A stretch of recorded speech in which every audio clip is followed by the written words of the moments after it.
So you're thinking about moving to the Dallas-Fort Worth Metroplex. Well, that's the easy part. The part that's not so easy is determining where you're going to live once you get here. I'm Tracy Sorrell, and I help families, I help people relocate to our Dallas-Fort Worth Metroplex. The thing I enjoy is sharing with people the different things to do so they can decide which of our cities they want to create their memories and call home. I'm going to share with you one of our best kept secrets here in the Metroplex, and that's living life in one of our cities north of Fort Worth. Are you ready?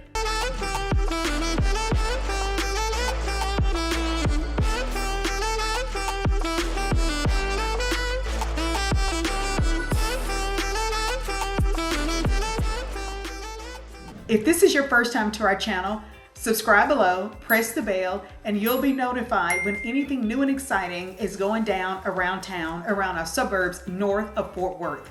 And whether you're moving in 9 days or 9 weeks, give me a call, message me, email me, and I'll be happy to help you find which area of DFW is the best for you.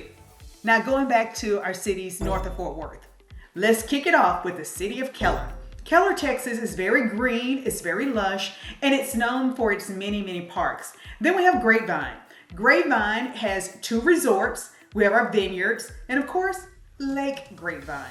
Colleyville, Texas, well, it has a reputation of being one of the safest cities in the entire country. We have South Lake and Westlake. Both of these cities are known for its vast wealth. They are home to celebrities, professional athletes, both retired and those currently on the roster. We have Haslet, Texas. Haslet, Texas is one of our fastest growing areas for homes. We have homes with acreage as well as planned communities with community pools, parks, and trails. And then there's North Fort Worth, and although it bears the name Fort Worth, it's actually a suburb. And North Fort Worth is a very fast growing area. It's near I-35, and I-35 is one of our major thoroughfares that would connect you to about anywhere you want to go in our Metroplex. And Roanoke, Texas is the unique food capital of Texas. And we can't forget about Trophy Club. Trophy Club is one of our first planned communities in the state. And as the name bears, Trophy Club is known for its beautiful, lush acres of green golf course.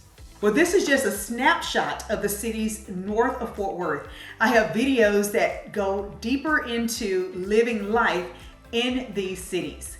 Speaking of living life in the cities, you want to know, well, what is there to do? How conveniently located are these cities to the places I want to go and the things I want to do?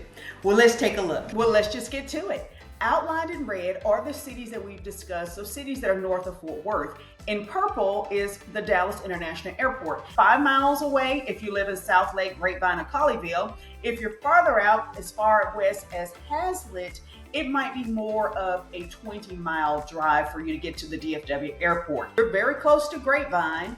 In fact, I'm going to outline Lake Grapevine. So that's where you're going to get your hiking done, enjoy some of the water sports right there on Lake Grapevine. There are 2 other lakes that are close by, Eagle Mountain Lake and Lake Worth. Well, you can hop over to Fort Worth, which Fort Worth is our major city in this section of Dallas-Fort Worth. So if you can afford to hop on our paved roads, it is worth the investment, because although it's only 15 miles away, it's going to feel like forever if you get trapped during one of our traffic hours. Which frankly, when you're in a big city, any hour of the day could be a heavy traffic hour.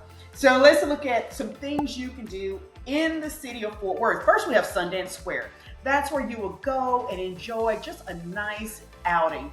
They'll have musicians out there playing their instruments, and you have restaurants and different things you can do. It's so friendly to walk around Sundance Square, which is very close to downtown Fort Worth. And one thing you will notice, the difference between the Fort Worth sector and the Dallas portion of our DFW Metroplex, is the downtown section of Fort Worth is very walkable. It's very enjoyable. You can actually do things there. If you have never seen a real live cowboy, you have got to go down to our Stockyard section of Fort Worth. That is our Western culture. This is where you will see live cattle drive. If you've not seen cows and horses walking down the street, you've got to go. Put that on your bucket list. You're going to definitely want to see this. And then this is where we have Dickey's Arena, and that's where we have the rodeo contests and competitions. I cannot forget to tell you about the Trinity River. Go tubing on the river, and you can enjoy fireworks, you can enjoy concerts.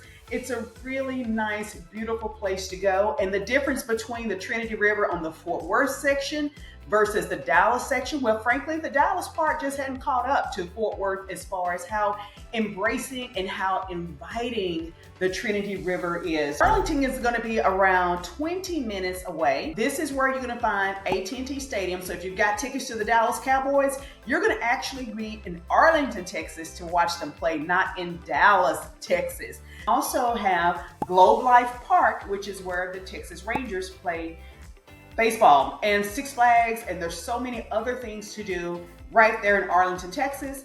And then we have Dallas, Texas, and that's going to be about a 35-minute drive to Dallas, and that's where you'll have the Galleria, you'll have the Dallas Mavericks if you want to go there and watch them play.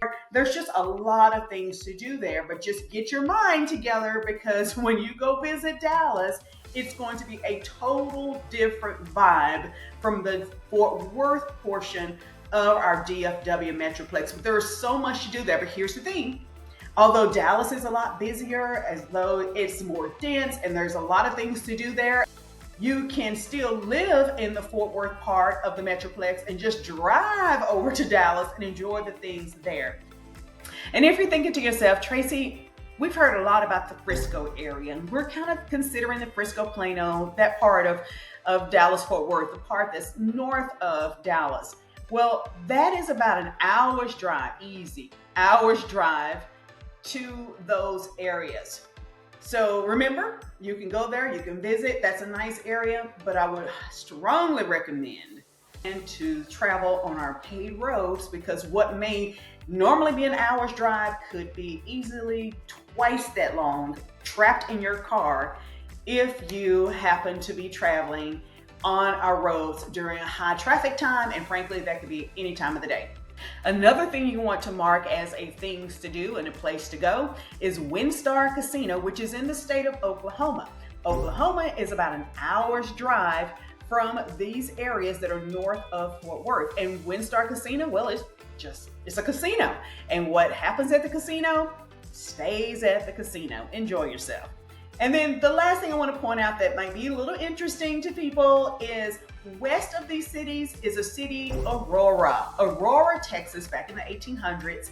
This is where it has been reported that there was a UFO that crash landed. If you want to hop in your car and go check out Aurora, Texas, they do have a landmark there that would identify where this UFO sighting was in their city. Just like any other major metroplex, we have museums, arts, restaurants, and shopping. The city of Grapevine, well, that's where we have our wineries, wine tasting, beautiful little shops on Main Street, antique shops, boutiques. They have great chocolate places. Where you go in and just escape into chocolate, and a couple of candy stores. I may or may not have gone to a couple of those just for research purposes alone. If you like race cars, you're going to love Texas Motor Speedway. You've not lived life until you've gone to a Buc-ee's.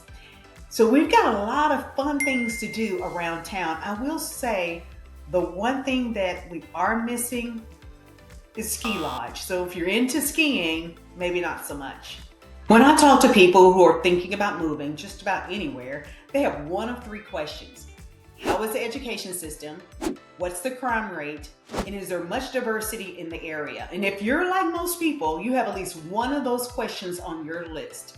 Well, let's start with the answers. We're going to begin with education. And I have graded their paper, and I've checked the school district's homework, and this is their report card. Let's start with Keller ISD.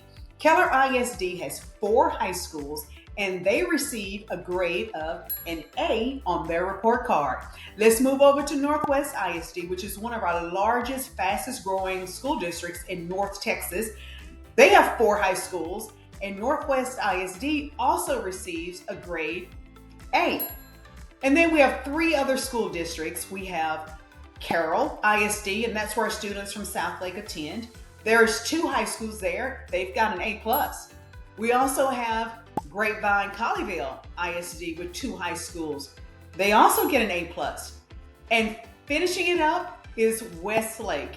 Westlake Academy, 1 high school, well, it's 1 academy, and they received a grade of A+ on their report card. Now, we have a number of resources that you can go to: Texas Education Agency, Great Schools, Niche. If you want to find out details of how these schools performed on standardized testing, breakdowns on different types of diversity, because I'm not going to get into the weeds with you about diversity. So I'm going to let you research all of that on your own.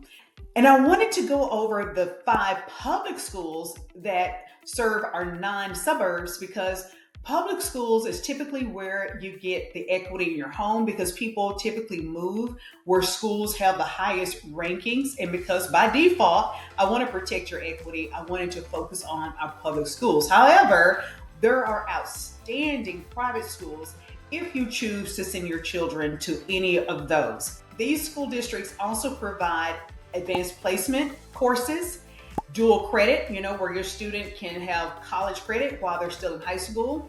They have an amazing support system and programs in place for special needs students. So there are a lot of opportunities right there in our public schools. And just when you think it can't get any better, it does. We have outstanding higher education institutions like Texas Christian University, University of North Texas, Texas Women University, University of Texas at Arlington, and a number of community colleges and trade schools. So I think you're in really good shape when it comes to education. Now, as far as crime, well, let's just be honest. Criminals typically have transportation, and they can hop in their cars and trucks and drive anywhere they want to go to commit a crime. But I understand your question. Now we have to talk about cost of living, because obviously that's important. Comparing the suburbs north of Dallas, which would be the Frisco, McKinney, Plano, Prosper, to the ones north of Fort Worth, they're going to be about the same as far as expense. You probably will get more for your money on the Fort Worth side of our Dallas-Fort Worth Metroplex, and you're liable to get larger lot spaces, maybe even a few acres in the suburbs north of Fort Worth compared to the Dallas side. And the last thing you have to know about living north of Fort Worth, well, there's the pleasure and the pain. The pleasure of growth and development brings conveniences and fun things to do. The pain is the traffic. The moral of the story is you pick your poison when it comes to the traffic, because there is going to be traffic. However, on the Dallas side, it's going to be more traffic, more congestion, more time on the road. The Fort Worth side, we're going to have traffic, but it's much better than what it would be on the Dallas side. Now, those are the 6 things to know when you're thinking about the best place to live here in our Dallas-Fort Worth Metroplex.